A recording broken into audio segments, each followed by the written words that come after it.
Very good morning to everyone.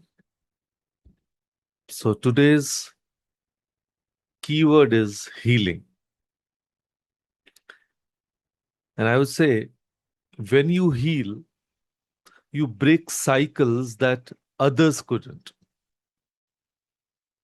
So I want you to do something right now.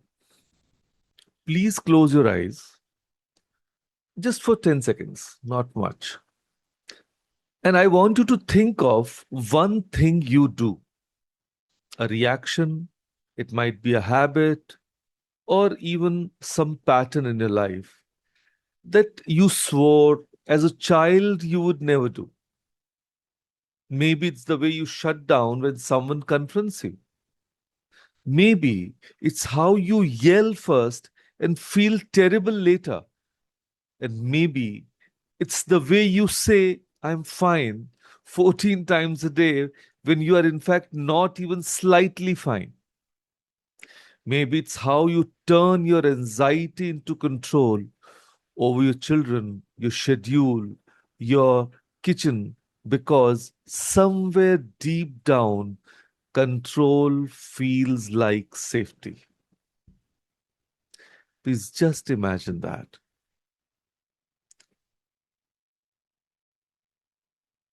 Please open your eyes. So, if something came to you, you are not alone. And more importantly, you are not broken. What you just identified, that is not a personal flaw. That is a pattern, and patterns have a history long before you. So today we are talking about something quietly profound, something that sounds personal but is actually generational. We are talking about your healing and why it matters far beyond just you.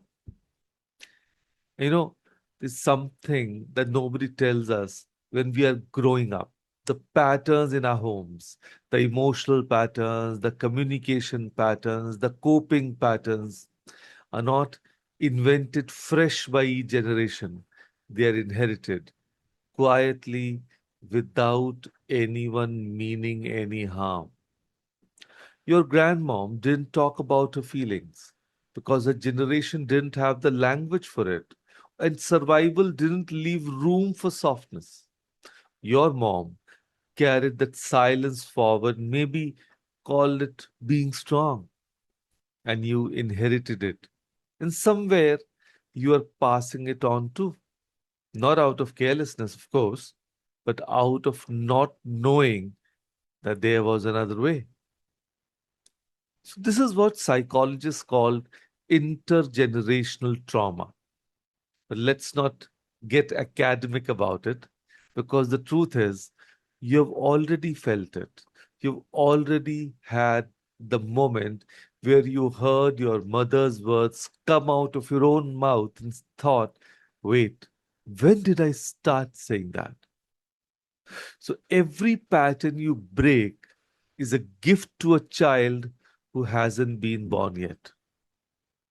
The opposite is also true. Every pattern you choose to heal, every time you choose a conscious response over an automatic reaction, you're doing something extraordinary. You're rewriting the script for your children, for their children, for the family that comes after you, who will never know what you broke so that didn't have to carry it. Let me tell you about Ananya. She's 34. She's a project manager, sharp as they come. The person in every meeting who's already read the room before anyone else has finished their chai. At work, she's calm, clear, decisive. At home, specifically with a 7-year-old Arjun, she's a different story entirely. The moment Arjun cries, Ananya freezes. She doesn't comfort him. She says, boys don't cry. Stop it. And then she walks away and spends the next hour hating herself for it. She knows it's wrong. She's Googled it at midnight. She knows the research.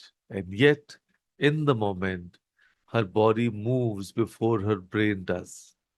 And it moves exactly the way she was taught by a father who had said those same words to her brothers, and by a house where emotions were inconveniences to be managed, not feelings to be held. The pattern wasn't Ananya's fault, but it was Ananya's responsibility. So she started therapy. Her family thought this was a really excessive. कोई बड़ी बात नहीं है. Everyone grew up this way. And she agreed with them and kept going anyway. Now, when Arjun cries, Ananya sits down. She doesn't always know what to say, but she says, and she just simply stays there. And that staying, that one conscious, chosen, terrifying act of just staying is breaking a pattern that ran in her family for at least 3 generations she can trace. So Arjun will grow up knowing that his feelings are not inconveniences. He will parent differently, his children will be held differently, and that is the power of one woman choosing to break one pattern. Let me tell you about Savitri. She's 52, homemaker, mother of 3 grown children, and grandmother of one. For 30 years, Savitri cooked, cleaned, managed, adjusted, accommodated. She was a master of what the sociologists would call emotional labor, holding everyone else's feelings, mediating everyone else's conflicts, making sure every person in the house felt fine, even when she personally was running on empty. She never said she was tired. She was raised not to. She never said she was hurt. That wasn't done. She performed okayness like it was a second full time job. And her daughters, watching silently from the kitchen doorway, from the corners of rooms, the way children always watch the adults they love, learned exactly this, that a woman's job is to manage everyone's emotions except her own. 2 years ago, Savitri's youngest daughter sat her down and said, Amma, when was the last time someone asked how you were and you actually answered honestly? Savitri didn't have an answer. So she began slowly the strange and unfamiliar work of having needs, of saying, I'm tired today, of sitting down before the dishes were done, of telling her husband, I need you to listen, not fix. Small things, enormous shifts. Her granddaughter, barely 4 year old, already knows a word Savitri didn't learn until she was 50. Pareshan, troubled, and she's allowed to say it out loud without anyone telling her to smile through it. So, you are not just healing yourself, you are teaching the next generation what emotional health looks like. Now, let me tell you about Suresh. He's 41. He will be the first to tell you he came from a strict household. And what he means, if you read between the lines, is that love in his home was conditional, performed, transactional. You got approval for grades, for obedience, for not causing trouble. You did not get it for being sad or for being scared or for being anything other than quietly functional. So Suresh learned this lesson perfectly.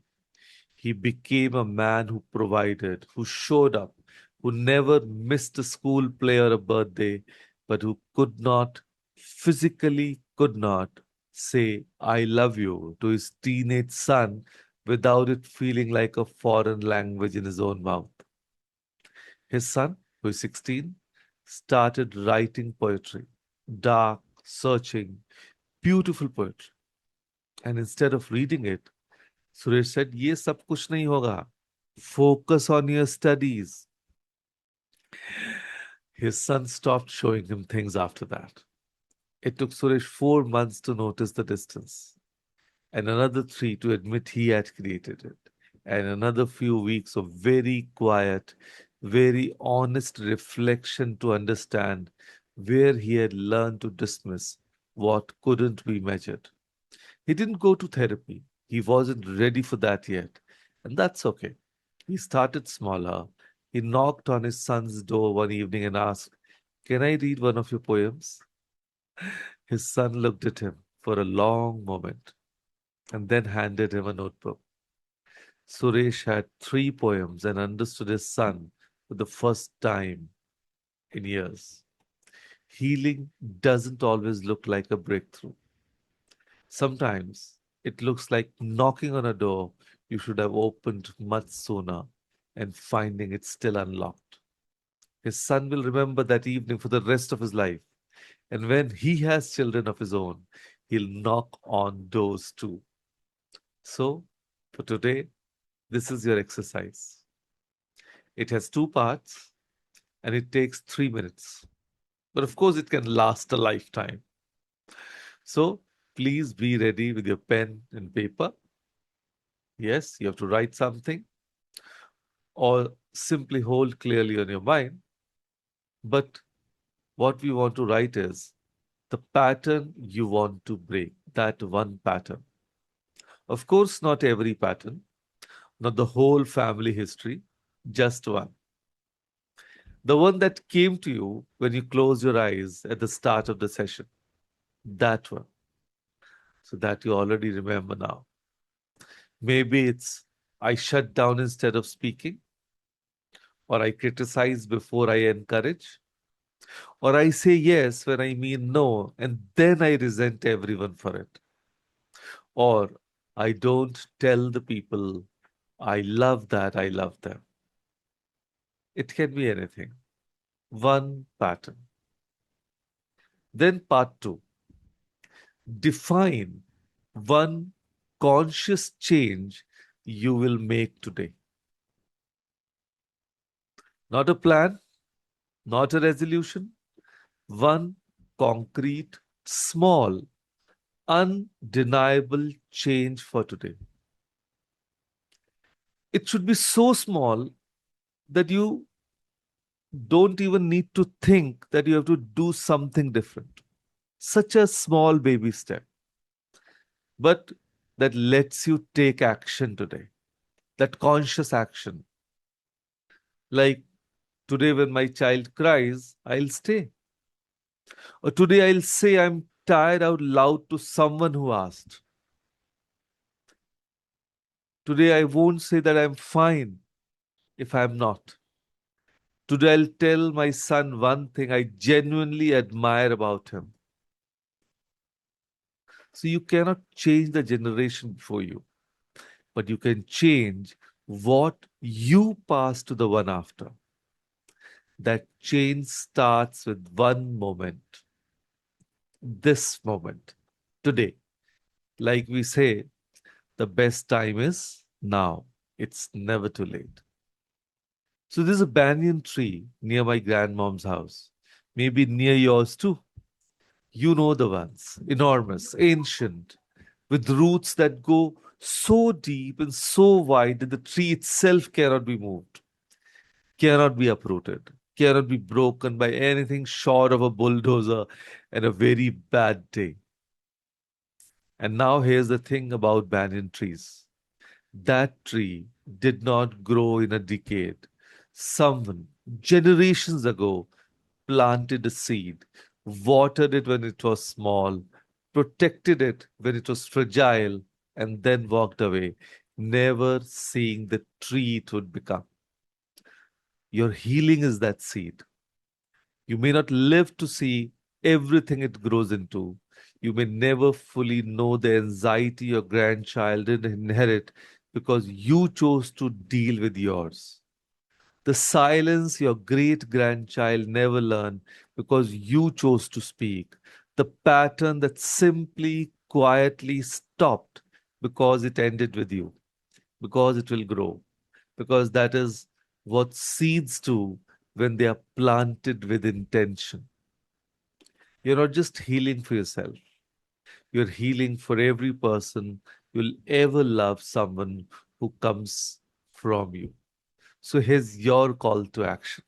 It's as simple and as enormous as this. Do your one thing today. Say the thing unsaid. Stay when you would have walked away. Ask the question you have been avoiding and put down the pattern that was never truly yours to carry. Because when you heal, even a little, something shifts in your home, in your family, in the quiet, invisible thread that runs through every generation that will come after you. And they will never know your name, but they will feel your courage. So, with that thought, thank you. Thank you, everyone, for joining us today. Thank you.